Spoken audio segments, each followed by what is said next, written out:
Have you ever felt kind of adrift in your own career? You're putting in the hours, you're doing good work, but that next step, that next promotion, it just feels like a total mystery? Yeah, it's a really common feeling, but it absolutely doesn't have to be your reality. Today, we're going to build the map. So let me ask you straight up, what is your next career step? If you just kind of shrugged or thought, I have no idea, you're in good company.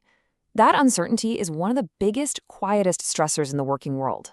It's that little voice in the back of your head always asking, so what's next? And more importantly, how do I even get there? And that right there, that's the core of the problem. When you can't see the path forward, it's almost impossible to stay motivated. Your engagement starts to slide, and that fire you had, it can start to fade out. And look, it's not because you're not ambitious. It's because you don't have a direction. That's the problem we're going to tackle right now. So, how do we get that direction back?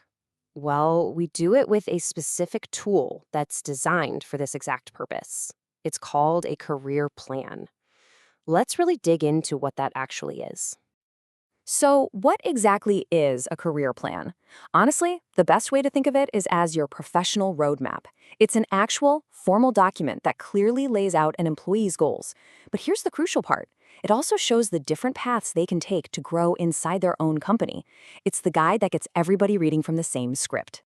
And this is so important. The plan is a two-way street. For you, the employee, it makes everything visible. You can see the exact actions, the deliverables, and even the behaviors you need to focus on to move up. And for the company, it's a game-changing tool that helps managers and HR really understand their people and figure out how to best develop all that potential. It's where personal ambition and company goals finally meet up. But here's the thing you have to remember. Not all career paths look the same. Growth isn't just one size fits all. There are actually a few different ways or models for how this whole thing can be structured. Let's take a look at the three big ones. Okay, first up, we've got the classic, the most traditional approach, the linear plan. Just picture a ladder. It's a straight shot up. The career path is already laid out. It's sequential. You master one role, you move to the next one on the ladder. You see this a lot in really structured places like the government. The big plus? It's super predictable. The downside, well, it can be pretty rigid.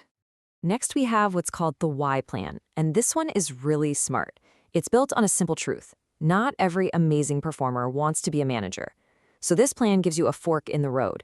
You can choose to go down the management track and lead teams, or you can go down the specialist track and become a true master of your craft. And the impact of this is huge because this is how you keep incredibly valuable experts who might otherwise leave to find that growth.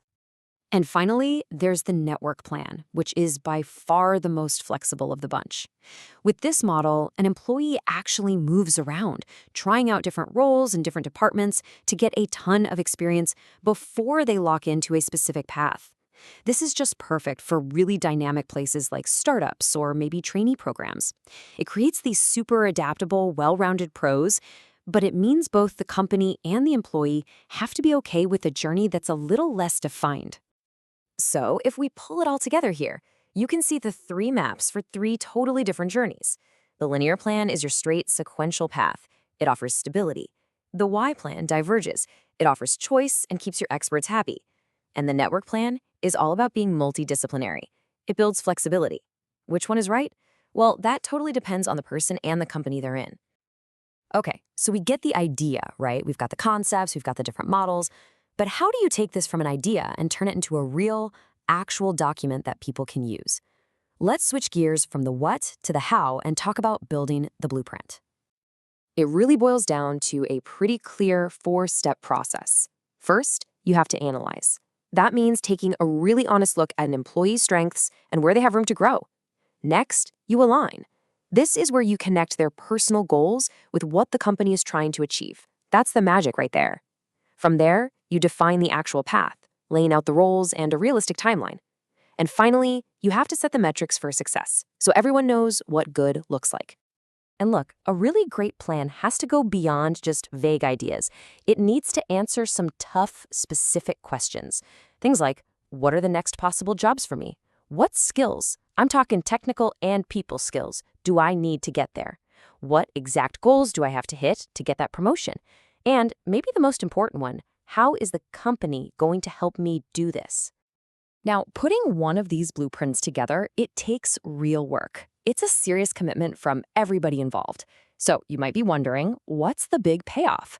Why does getting this kind of clarity matter so much for both the employee and the company? Well, it creates this amazing positive feedback loop. It starts with that clear career plan, which leads to way more engagement from employees. That engagement then fuels real skill development.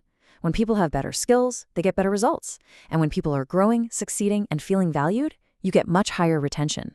Each one of these benefits just feeds right into the next. It's a cycle of success. So let's just focus on the employee for a second. When you know the path, you stop focusing on just tasks and start focusing on results. You know exactly which hard skills and soft skills you need to work on.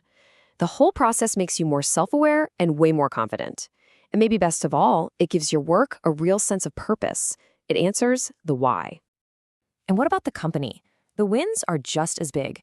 Suddenly, promotions are efficient and transparent, not some backroom mystery. When someone does leave, finding the next person is easier because the path is already mapped out. And employee turnover, that starts to drop because people can actually see a future for themselves where they are. At the end of the day, it's a system for building and, this is key, keeping your best people. And this quote just says it all, doesn't it? A career plan isn't just a document that sits in a folder. It's a tool. It's a powerful tool that helps you shape promising employees into truly great talents, all because it gives them the one thing we all crave, a clear idea of where we're going. So I'm going to leave you with one final question to think about. Is your organization, or maybe even just your own career path, giving you a map? Or is it just pointing to a destination way off in the distance? Because without that map, getting anywhere you want to go is really just leaving it up to chance.